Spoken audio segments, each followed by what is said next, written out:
ស្វែងយល់អំពីការលំបាកបងប្អូនប្រជាពលរដ្ឋផងដែរបាទ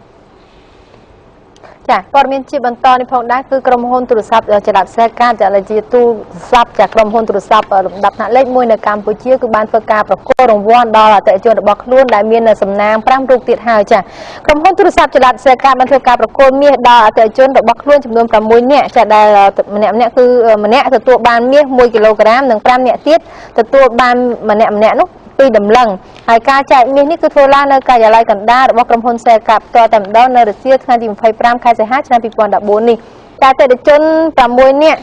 ដែលមាន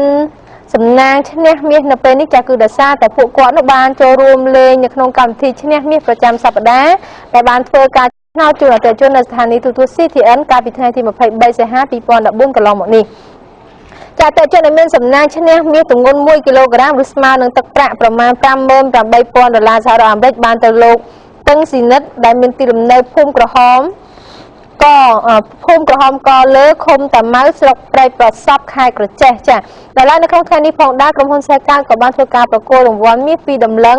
ដល់អតិថិជន5នាក់ផ្សេងទៀតដែលបានឈ្នះនៅក្នុងថ្ងៃចាក់រង្វាន់កាលពីថ្ងៃ23សីហាផងដែរហើយដែលរង្វាន់នេះគឺថា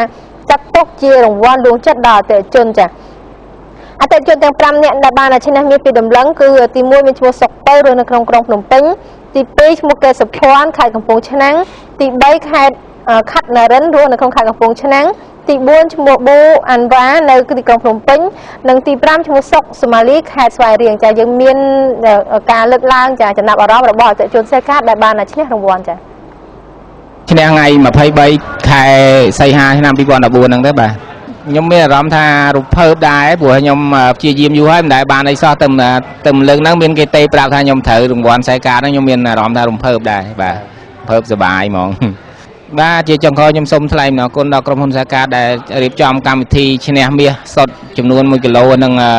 ពីដំឡឹងជាការលើកទឹកចិត្តនឹងហើយនឹងកម្មវិធីផ្សេងទៀតខ្ញុំសនំពរឲ្យក្រុមហ៊ុននឹងបង្កើតកម្មវិធីនឹងជាច្រើនទៅថែមទៅទៀតហើយនឹងសូមពីនីដល់អ្នកដែលចូលចិត្តលេងខ្សែកាតទាំងអស់សូមឲ្យព្យាយាមដូចខ្ញុំទៅនឹងបានសម្រេចដូចខ្ញុំចឹងដែរព្រោះខ្ញុំព្យាយាមមិនបានសម្រេចបាទខ្ញុំលេងផ្ញើសារមកខាងក្រុមហ៊ុនដូចថាយើងចុច8-4ដើមយើងបញ្ជូនមកឬក៏យើងផ្ញើជា message វាយ 1kg 8-4ដើមបញ្ជូនមក 1kg ផ្ញើទៅ8-4ដើមក៏បានដូចគ្នាបាទចាខ្ញុំអរគុណសេខាតដែលបានផ្ដល់រង្វាន់ពិតដល់នាងខ្ញុំមិនបោកប្រាស់ទេរង្វាន់មានពិតមែនបាទអរគុណចាចង់សំណូមពរឲ្យក្រុមហ៊ុនសេខាតនឹងមានកម្មវិធីកាន់តែល្អហើយនឹងផ្ដល់ឱកាសដល់អតិថិជនទាំងទូទាំងប្រទេសយើងនឹងឲ្យមានមានដូចថាមានសំណាងដូចខ្ញុំមានកម្មវិធីល្អទៅទៀតឲ្យផ្ដល់ឱកាសបានការពីដំបូងខ្ញុំផ្ញើសារហ្នឹងចំនួន3ដងអត់ត្រូវទេដល់ពេលលើកក្រោយខ្ញុំដាក់5រៀលទៀតខ្ញុំចុច7ដងត្រូវបាទការពីមុនហ្នឹងខ្ញុំអត់ជឿមែនដល់ពេលមកដល់កន្លែងក្រុមហ៊ុនមិនជឿបាទខ្ញុំសូមអរគុណក្រុមហ៊ុនសេខាតឲ្យប្រជាជនដែលប្រើសេខាតនឹងអញ្ជើញផ្ញើសារដូចរូបខ្ញុំដែរចាប្រិមត្តរស្ទនជាទីគោរពចាព័ត៌មានសំខាន់ថ្ងៃនេះ